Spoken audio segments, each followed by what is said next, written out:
And I'm going to say this so it doesn't go over people's head. Now, you see the video I just uploaded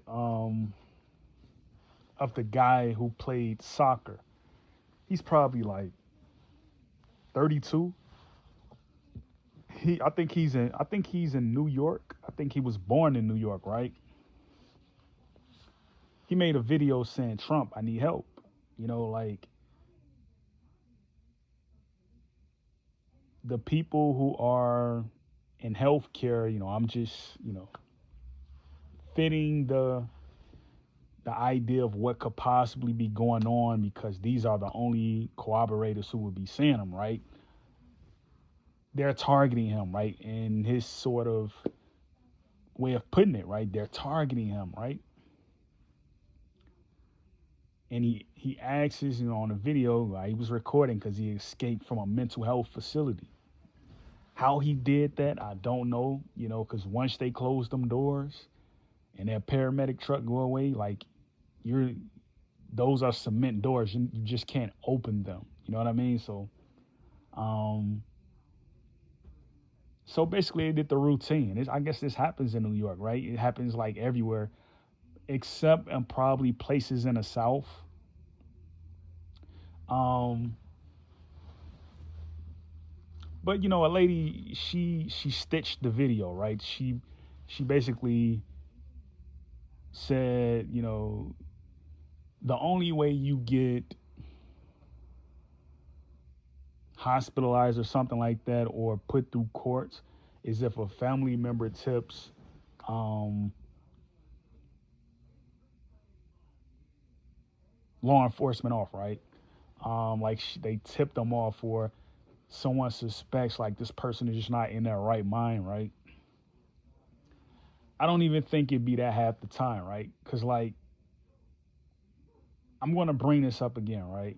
In 2016, when I got hospitalized coming from Minnesota, right, while I was working as a nurse, a freight conductor, a terminal operator, a gatekeeper at Burlington Northern Santa Fe Company, um, in ITS. Uh, I got back here. I was very tired because I was working day and night. I was very tired.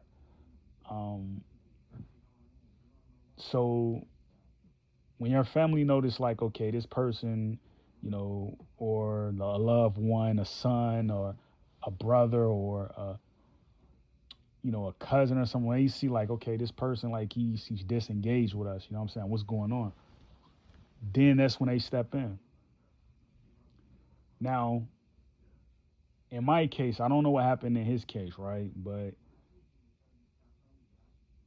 when it becomes like, okay, this person is like for the last 15 years, right? Since he was 15, 16, right? Now he's 24, like he doesn't want anything to do with the family. You know what I'm saying? Like it becomes this sort of technique to be used against you. You know what I'm saying? So when people step in, they see like, we'll believe this person, we'll believe that person, because they may have kids, or they may have a large crowd around them, or they may have political convenience. You know what I'm saying? So they get supported, or they may be viewed as the big mama, or you know, uh, you know, the brother that's in the streets. It becomes that type of thing, right? Everybody knows everybody, right? We can relate. They can't relate to you, which in his case, right? He's from Africa. So, like, I would think that he's having a hard time getting used to the culture. He probably misses back home. Um, like she said in the video, they come against you, they gang up on you. So, I kind of saw it like that, right? If he wasn't for whatever he did, right? If he wasn't, hit with I would say, a criminal litigation, right? If he wasn't hit with something like that, right? It should just be you go in there, you do what they say do. You know what I'm saying? Just to make sure you don't get harmed by them, right? Because a lot of these people who be in these positions, right? You know, they don't think like, okay, why am I here? I could be doing what my great great grandfather or my great great grandmother was doing, and Mississippi, Texas, Alabama, Florida, Georgia, South Carolina, farming, right? Living away from these cities where there's a large immigrant influx. You know what I'm saying? Like living, like for instance, right? When I go back and I look at the census, when I go back and I look at like, okay, where was my grandmother? Where was my grandfather? Like, what were they doing, right? When I look on that census, right, it always says they were farmers, they were land keepers. It was something. It would be something like that termed as like a farmer or a planter. Those are the main two I used to see, like planter and farmer, right? So you see, like they had industry. The people who work at these hospitals, who work at these police stations, these courthouses, and these city halls, right, or these record keeping places, these county buildings, they are not into the thought of, you know, eventually I'm going to have to go back down south and, do what I have to do with my family. They don't think of it that way. They think like, okay, the way I was raised, right, was to not take life seriously. And if I get in trouble, I can just call this person or call that person and they'll afford me some type of immunity. And you can kind of see it in that character that they don't really take the injury of someone else as seriously as they would, themselves, not even their close family. They don't take it seriously. So the city I'm living in, like, you can kind of see like the politics is more around, um, you can see colorism, you can see political expediency, right? Um, you can also see like, there's a favoritism to, you know, who's been here the longest. It's that sort of thing. I didn't really get that sense when I lived in Minnesota. I didn't really get that sense when I lived in Chicago. I didn't really get that sense when I lived in South Carolina. People just stuck to themselves and they didn't depend on law enforcement, and they also didn't depend on this thing called healthcare. If you're from Chicago, you're from South Carolina, like you would know. The further south you go, including Chicago, right? You don't depend on a paramedics coming to pick you up if you feel sick. You don't depend on that, right? And the EPA, right, the Environmental Protection Agency, they got it where they've kind of convinced people without the people actually knowing what's going on, right?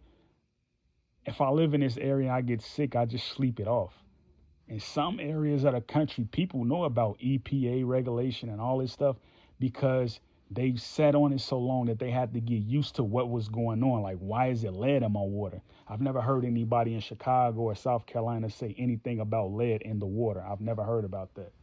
You've only heard people in Chicago say things about they're putting estrogen hormones in the water, making the man effeminate, but you don't hear about that in other places. Um, so there was this whole thing about the Flint crisis, Flint, Michigan, right? They're talking about uh, the water is brown. It's probably people still in Illinois that don't know anything about that, even South Carolina. So you have a flood in an area or something like that, you can't depend on FEMA. You know what I'm saying? You can't depend on disaster relief. You can't depend on any of that. If there's like a large incoming of recent shootings or a large income of recent criminal syndicates, anything like that, right? You can't depend on FEMA organizations to supply you with disaster aid. I was around when I saw Katrina happen.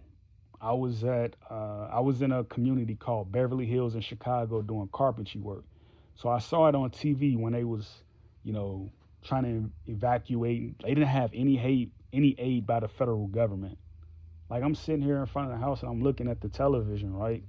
For the people who he was working with. Um, you know, and I just couldn't imagine, like, this is my first time of really experiencing racism. You know what I mean? Because, like, if you live in Chicago, it's cut off from like other places. You don't see the Polish if you're on the South Side. You don't see the Irish if you're on the South Side. You don't see all these other groups. You don't see Hispanics for a large part. You don't. If you live on the south side, you just see black people. Um, Everything is ran by black people there. So you don't have like social workers coming up to you and passing cars out. You don't have any of that type of stuff going on. Um, you don't have any of that going on. So like the thing that I kept saying was, um, it wasn't a large dependence for what was going on in mayoral office or city council, alderman, alderman office. It wasn't, they didn't care about any of that stuff. They didn't even know about it, right? Um, you just didn't worry about it. So I kind of look at, this guy's situation, you know what I'm saying? Like I kind of look at him and I know for a fact like he doesn't relate to the culture that's being pushed to him, right? So if you look at the lady in there explaining, because there's two videos of him, right? She stitched one of them, but like if you listen to what she's saying, like the fact that you have to mention political, like you have to mention politics, or you have to mention agenda, like that's a telltale sign that you either saw it happen or you was the perpetrator of it.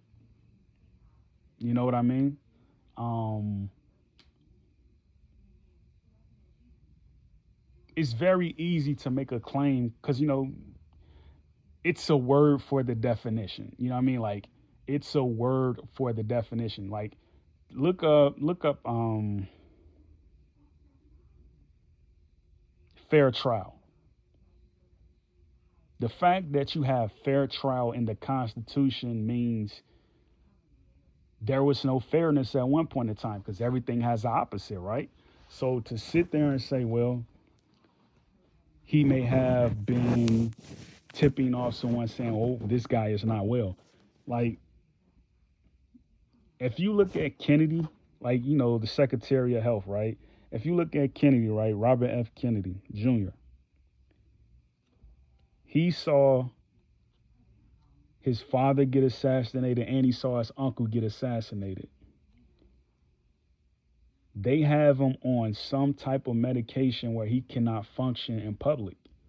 Like if you listen to him when he's speaking at a podium or he's around Trump, he's constantly shivering and shaking, which means the drugs that they gave him, right, it's messing with his melanin receptors, which means he cannot fully function neurologically. He can't function, right? Um, while at the same time, right, he has a clear enough mind where he's able to articulate, right? That's privilege, If you're under some type of radio programming or something like that, we don't know what these people have. We don't know, right? Let's just say we don't know.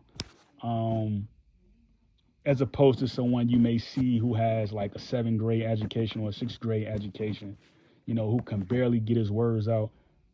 This guy, he got to the White House and it just coincidentally, his father was, in the White House and his uncle. And his grandfather, right? His grandfather had an enterprise in a certain sector of the country, right, that allowed him to make a profit. So we all know about the Kennedys; they're very famous. You know, but you think, right? This guy right here, this footballer, this soccer player, he's not able to um, convince, his doctor. He's not able to convince um, his board, his commission, that he's well. He can't convince them that, right? Because it's their word against his word.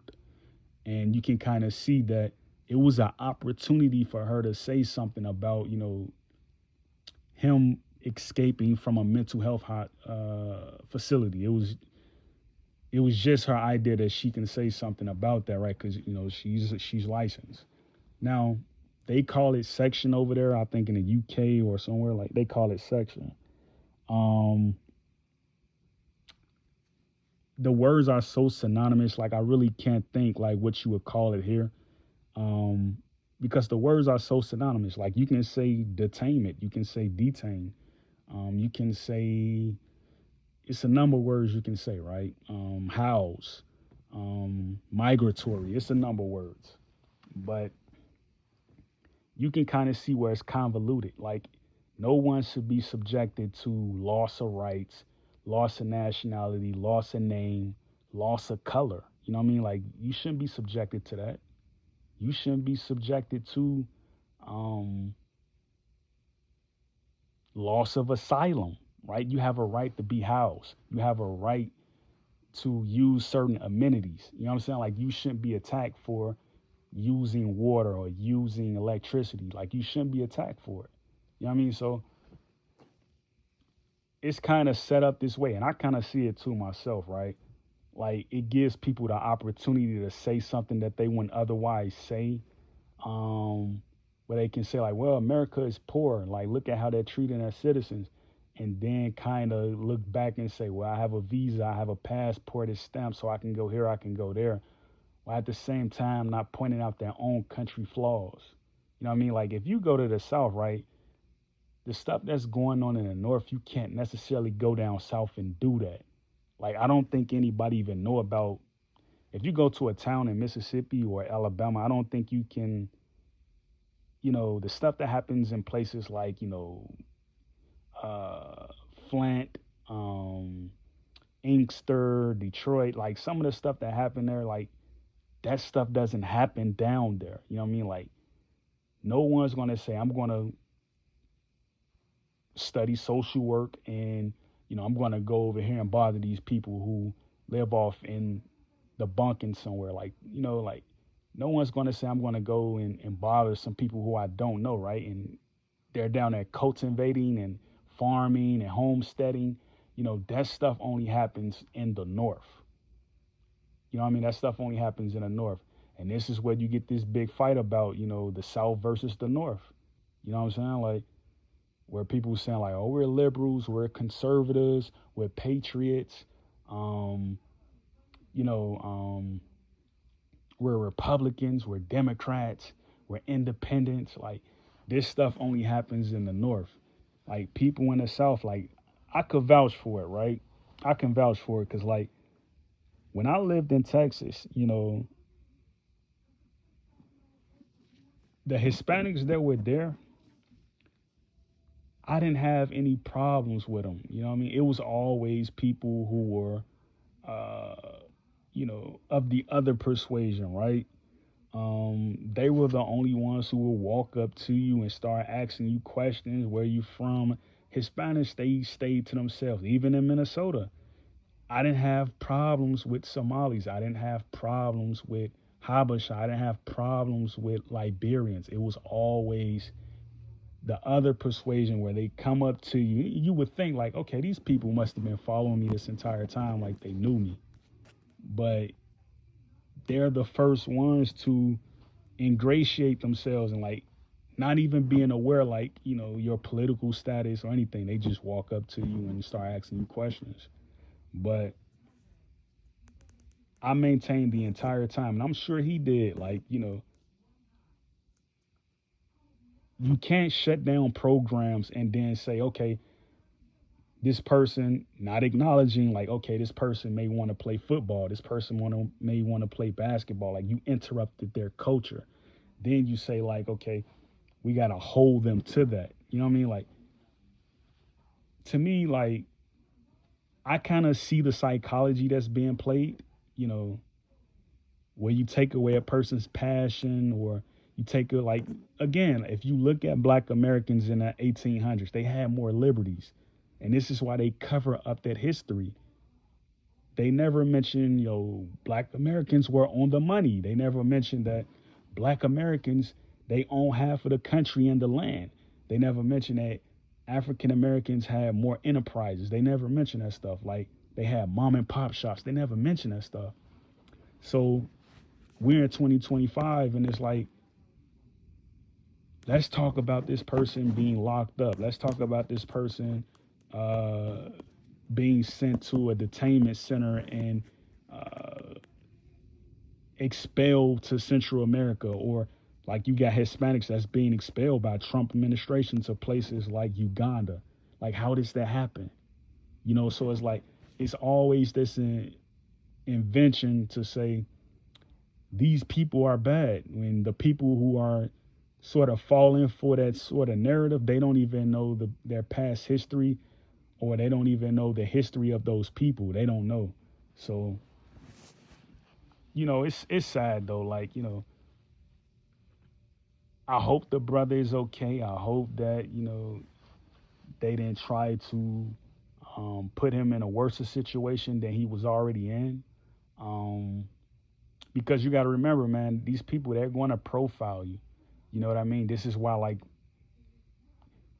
when you're trying to pay your bills or something like that, they make you call in to the center. Like, oh, like all of a sudden now your internet don't work. You know what I'm saying? Like, it's always something like, oh, you got to call. It's always like this little thing where they try to do like, you got to do it this way or you got to do it that way when it doesn't require it. You know, if someone else was to call in or someone else was from another state, or it's always like a different rule that they invent on the fly. So you got to be careful with that, and they're going to profile you. So just look at how he looks. You know what I'm saying? Like, just look at how he looks. He almost looks like he's Senegalese and Nigerian. You know what I'm saying? So they're going to have a problem with that. You know what I'm saying? And he probably played soccer all his life, morning to night. Like I used to play basketball from morning to night. You know, so when they started taking programs away, and first it was the farming industry, then it was the technology industry, then it was um, the casting industry. When they started taking stuff away, you best believe they're gonna have something in place for where they can kind of suit from your sickness. You know what I mean? Like, if you even have a sickness, right? Or I can just say your disability, right? Just not being able to do something that you did before. They're going to try to point that out and do something. So, you know, um, that's kind of sad that she went against her own brother. You know what I mean? Like, that's kind of sad that she even kind of went that direction. Um, but like, I don't know how everybody is raised. I don't really know how everybody, the approach that they take to life. Like, I don't, but to me, I kind of see like it's a lot of fear. Um, like, people, they'll put off uh, slipping from a ledge just to say, well, I'll let this person slip, and then I don't know, I'll be the last person to slip. It's kind of like that thing, right? But to me, that's inappropriate. Like, like, if you see like he's from your same origin, like, at least add some, you know, add some identity to that. You know what I mean? Like, don't try to make him seem like he's persona non grata. But to each his own, man. That's very unfortunate. That's very unfortunate. Great piece, Yakoki.